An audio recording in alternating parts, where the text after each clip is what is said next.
करते हैं श्रीमद् भगवद गीता का एपिसोड 31 अध्याय 6 ध्यान योग, आप सबके पसंदीदा यूट्यूब चैनल गीता ज्ञान के माध्यम से।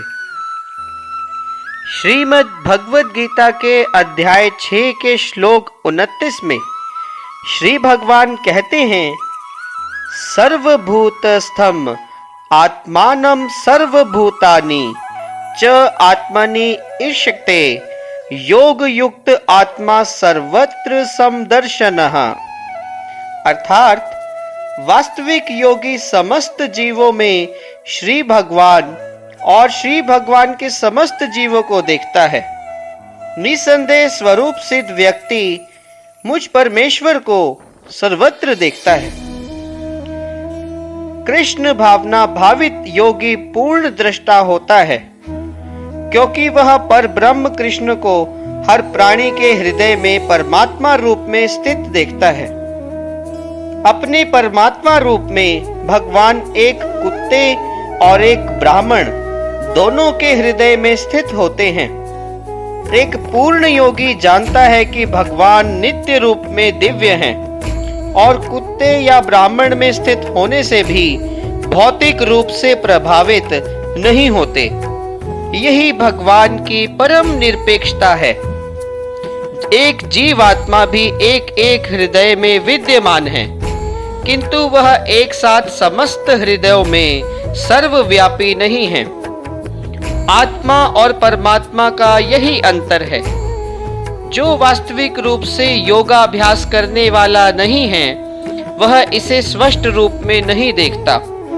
एक कृष्ण भावना भावित व्यक्ति कृष्ण को आस्तिक और नास्तिक दोनों में देख सकता है।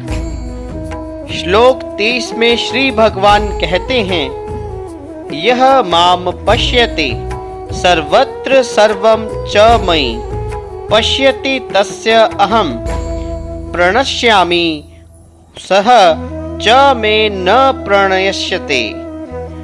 अर्थात जो मुझे सर्वत्र देखता है और सब कुछ मुझ में ही देखता है, उसके लिए ना तो मैं कभी अदृश्य होता हूँ और ना ही वह मेरे लिए अदृश्य होता है।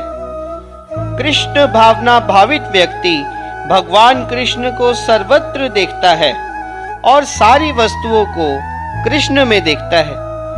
ऐसा व्यक्ति भले ही प्रकृति की पृथक पृथक अभिव्यक्तियों को देखता प्रतीत हो, किंतु वह प्रत्येक दशा में इस कृष्ण भावनामृत से अवगत रहता है कि हर एक वस्तु कृष्ण की ही शक्ति की अभिव्यक्ति है।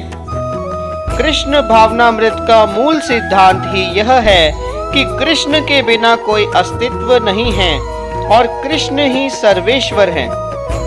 कृष्ण भावनामृत कृष्ण प्रेम का विकास है। ऐसी स्थिति जो भौतिक मोक्ष से भी परे है। आत्म साक्षात्कार के ऊपर कृष्ण भावनामृत की इस अवस्था में भक्त कृष्ण से इस अर्थ में एक रूप हो जाता है कि उसके लिए कृष्ण ही सब कुछ है और भक्त प्रेममय कृष्ण से पूरित हो उठता है। तब भगवान और भक्त के बीच अंतरंग संबंध स्थापित हो जाता है।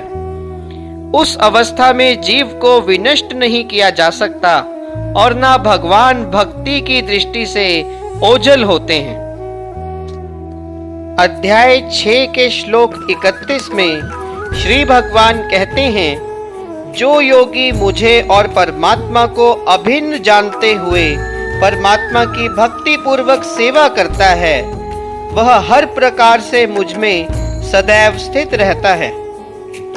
जो योगी परमात्मा का ध्यान करता है, वह अपने अंतकरण में चतुर्भुज विष्णु का दर्शन कृष्ण के पूर्ण रूप में शंख, चक्र, गदा और कमल पुष्प धारण किए हुए करता है। एक योगी को यह जानना चाहिए कि विष्णु कृष्ण से भिन्न नहीं है। परमात्मा रूप में कृष्ण जन जन के हृदय में स्थित रहते हैं।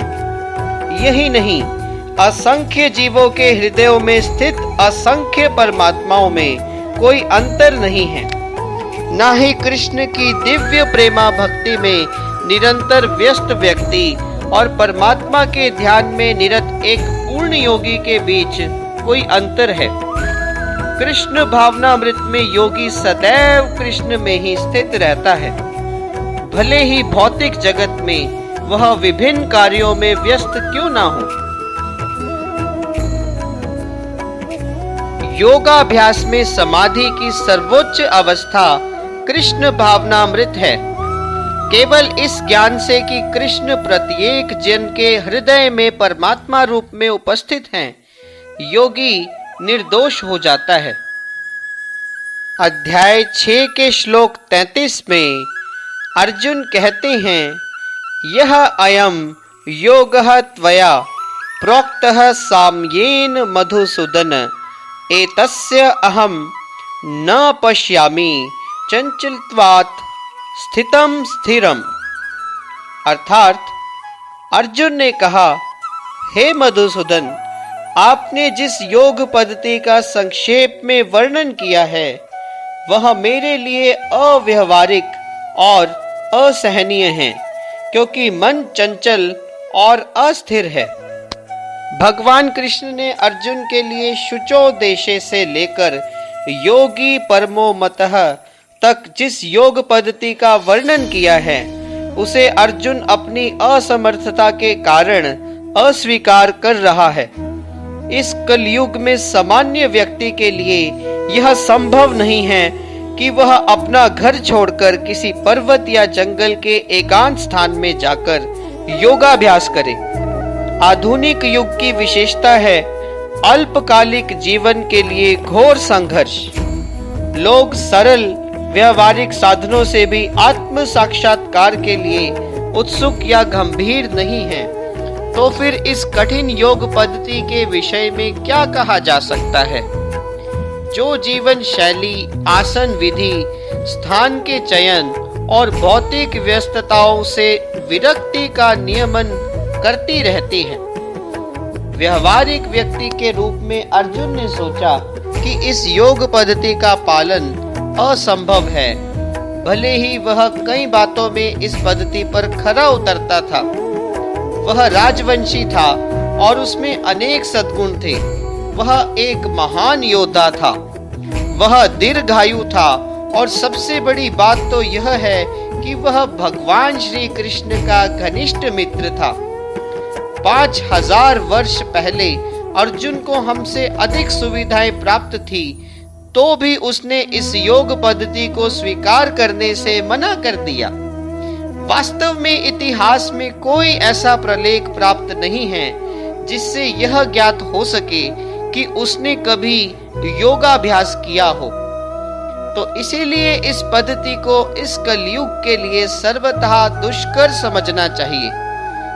हाँ, कतिपय विरले व्यक्तियों के लिए यह पद्धति सुगम हो सकती है, किंतु सामान्य जनों के लिए यह असंभव प्रस्ताव है। यदि 5000 वर्ष पहले ऐसा था तो आधुनिक समय के लिए क्या कहना। जो लोग विभिन्न तथाकथित स्कूलों और समितियों के द्वारा इस योग पद्धति का अनुकरण कर रहे हैं, भले ही संतोषजनक प्रतीत हो, किंतु वे सचमुच ही अपना समय गंवा रहे हैं। वे अपने अभिष्ट लक्ष्य के प्रति सर्वथा अज्ञानी हैं। श्लोक 34 में अर्जुन कहते हैं, हे श्री कृष्ण, चूंकि मन चंचल, हठीला और अत्यंत बलवान है, तो मुझे इसे वश में करना वायु को वश में करने से भी अधिक कठिन लगता है। मन इतना बलवान और दुराग्रही है कि कभी कभी यह बुद्धि का उल्लंघन कर देता है। यद्यपि उसे बुद्धि के अधीन माना जाता है। इस व्यवहार जगत में जहां मनुष्य को अनेक विरोधी तत्वों से संघर्ष करना होता है, उसके लिए मन को वश में कर पाना अत्यंत कठिन हो जाता है। कृत्रिम रूप में मनुष्य अपने मित्र और शत्रु दोनों के प्रति मानसिक संतुलन स्थापित कर सकता है, किंतु अंतिम रूप में कोई भी संसारी पुरुष ऐसा नहीं कर पाता। क्योंकि ऐसा कर पाना वेगवान वायु को वश में करने से भी कठिन है। इस संसार में हर एक व्यक्ति इस भौतिक शरीर रूपी रथ पर आरूढ़ है और बुद्धि इसका सारथी है। मन लगाम है और इंद्रियां घोड़े हैं। इस प्रकार मन और इंद्रियों की संगति से यह आत्मा सुख या दुख का भोगता है, ऐसा बड़े बड़े चिंतकों का कहना है।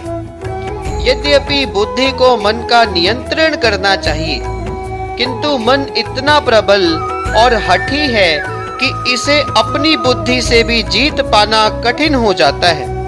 तो इसके साथ ही श्रीमद् भगवद गीता का एपिसोड 31 पूर्ण होता है।